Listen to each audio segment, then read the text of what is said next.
Hello, everyone. Welcome to Blackman Fight Academy again. It's Jordan and Luke. Today, we're going to do a little Q&A to kick things off. We've got some exciting content coming up. We've taken a little week off.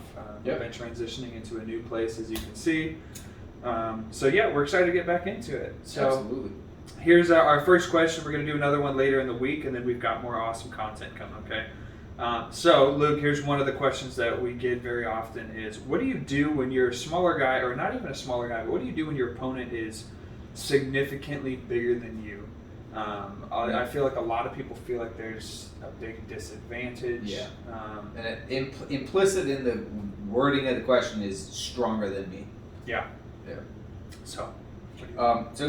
First of all, this is a question that you get not only from, what if I'm the smaller guy, but what if I'm the smaller girl? What if I'm, a lady training with men or so on and so forth?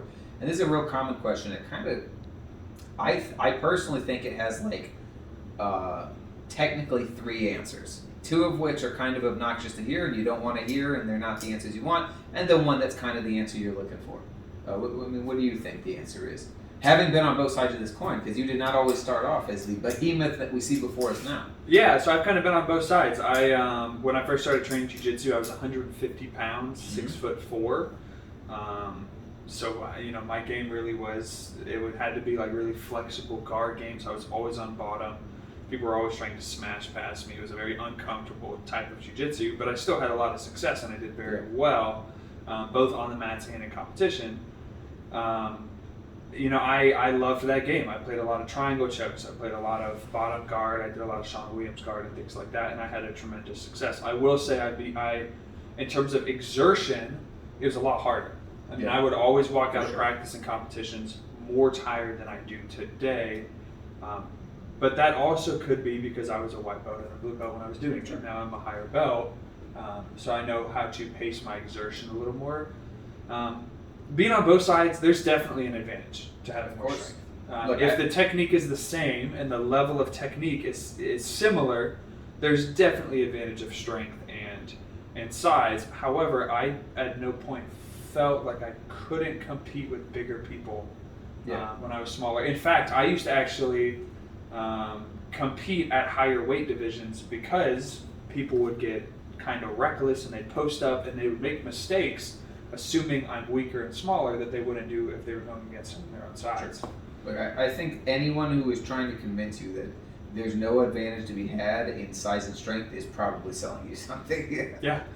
That's why there's weight classes. It's just nonsense. Strength is absolutely an advantage. You should do that. And that's kind of leads right into my answers here. I said there was two you don't want to hear. The first one is get stronger.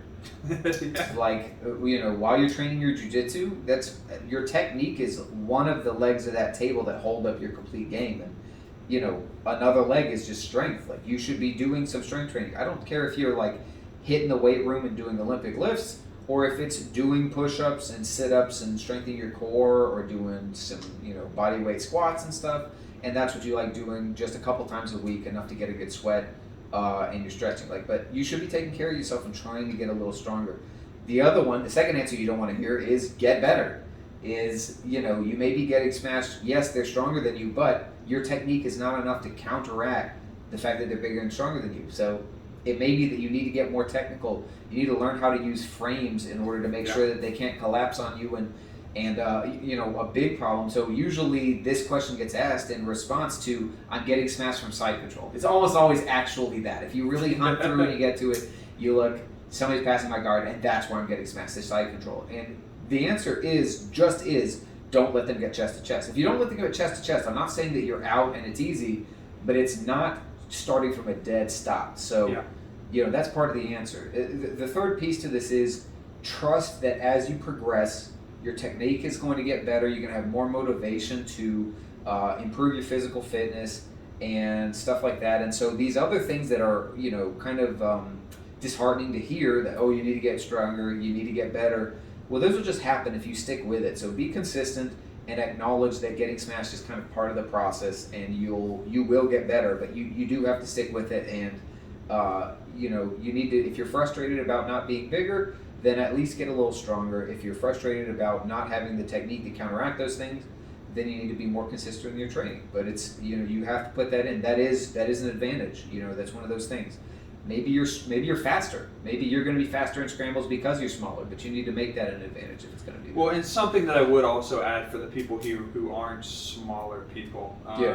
You're going through a road. The smaller people. You're going through a roadblock that everyone goes through in the jiu-jitsu journey. The problem is you have to go through it immediately because you're a smaller person. Whereas a lot of the larger people can get away with it, white belt, blue belt, until they go to higher levels and they get put on their back because the guy is very technical. Yeah. And then they have to go through a year of what you're going through because they realize, oh shoot, I've never been on my back. I have no idea how to react. I have no idea what to do. Absolutely.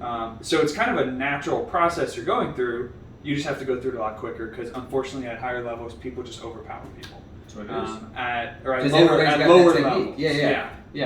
At higher levels, the extreme higher levels, of course, weight classes matter. Sure. But everyone's got to matters go at a through higher level because everybody's got the technique. Yeah. If you're at a world level, there's nobody who doesn't know how to shrimp. Yeah.